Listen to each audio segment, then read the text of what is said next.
All right, welcome to The Explainer. Today we are lacing up our sneakers and diving headfirst into Phil Knight's amazing memoir, Shoe Dog.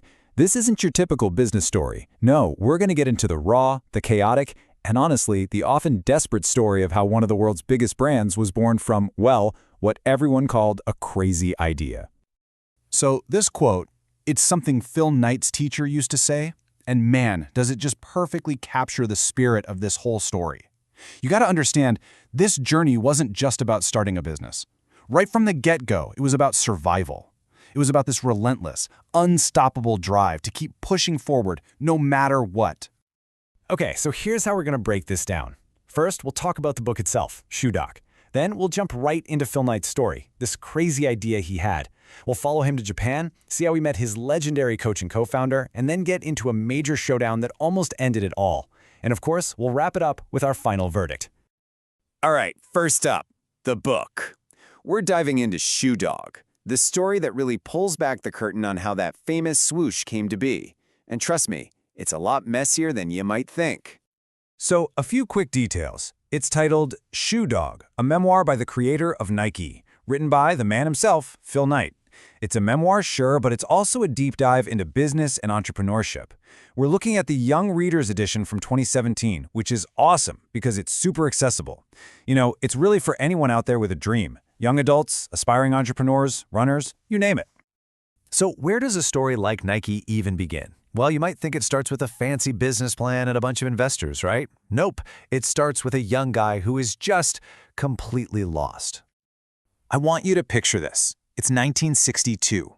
A 24-year-old Phil Knight has a shiny new business degree, but he feels like a total fraud. You know, like a kid wearing an adult suit. He's got no clear direction. He's just desperate to avoid a boring, conventional life. He didn't just want a job. He wanted his life to feel meaningful, like it was all play. And this is where what he calls the crazy idea is born. It actually started as a paper he wrote for a business school class. The whole argument was pretty simple, really. He saw how Japanese cameras were taking on the big German brands and winning. So he thought, hey, why can't high-quality, low-cost Japanese running shoes do the exact same thing? Sounds kind of obvious now, but back then, people thought he was nuts. For him, it became a total obsession. And this quote, this really gets you inside his head. It's like he's telling himself, look, let them call it crazy. Who cares? You just have to keep going. Don't stop. Don't even think about stopping. It's this absolute refusal to quit that drives the entire story. Okay, so armed with this crazy idea and a whole lot of nerve, he decides to go for it. This is where he tries to turn that school paper into an actual real-life thing. So check this out. First, he somehow convinces his dad to fund a trip around the world with a key stop in Japan. Then he waltzes into a meeting with these big executives at Onitsuka, the company that made Tiger shoes, completely nervous and late. And get this, when they ask him who he represents, he just makes up a name on the spot, Blue Ribbon Sports, and somehow it actually works. He walks out of there with a verbal agreement to be a U.S. distributor, just like that. But a handshake deal in Japan is one thing. Making it happen back home, that's a whole other ballgame. And this is where a really important, kind of unlikely partner enters the picture. So, things immediately hit a snag. A whole year goes by, and nothing. No shoes. Knight ends up having to take an accounting job just to get by, and he's pretty much convinced his dream is dead. He's thinking his dad was right all along and that his $50 and his crazy idea are just gone. But then the shoes finally show up. So what does Knight do? He sends a couple of pairs to his old college track coach, a guy named Bill Bowerman. Now, Bowerman was a legend. He was his absolute innovator, completely obsessed with making shoes lighter and better. We're talking about a guy who would literally tear his runner's shoes apart to modify them, who made shoes out of cod skin. Yeah, if anyone was going to get these new shoes, it was him. And boy, did he get it. Bowerman doesn't just like the shoes, he wants to be a partner. So they strike a deal. You have Phil Knight, the young visionary, and Bill Bowerman, the master innovator. Knight takes 51% ownership, and Bowerman gets 49%. It's this perfect, if a little strange, partnership. And that's how Blue Ribbon Sports really, officially gets started. Knight starts selling these shoes right out of the trunk of his car at track meets. And he has this huge realization. See, he tried selling things before, and he was awful at it. Why? Because he didn't believe in it. But with running shoes, it was different. He wasn't just selling a product, he was selling his passion, his belief in the power of running. And he discovered that belief is totally irresistible. All right, so things are finally starting to look up. They're selling shoes, the partnership is working, and then, bam, they get hit with their first major crisis, a threat that could have ended the whole company right then and there.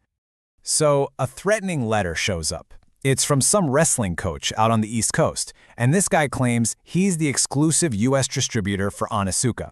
He basically tells Knight to cease and desist. And the worst part? Onitsuka, the company in Japan, suddenly goes completely silent. The whole thing looks like it's about to fall apart. Faced with losing absolutely everything, Knight does what he knows best. He thinks like a runner. He realizes that competing is all about forgetting your limits, your doubts, your pain. It's about pushing through. He knows he can't just let this go. He has to get on a plane, fly back to Japan, and confront them in person. And this showdown in Japan is like something out of a movie.